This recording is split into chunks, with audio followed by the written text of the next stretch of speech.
Mae'r cwrs meistr ar gyfer ymarfer proffesiynol SQE yn gyfer paratoi chi ar gyfer yr arholiadau allanol mwyn i chi gallu cymwyso fel cyfreithiwr neu cyfreithiwr yn Lloegr neu Cymru.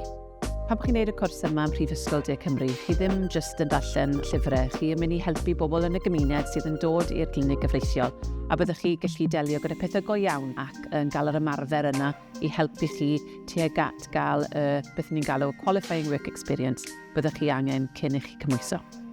Mwyn cymwyso,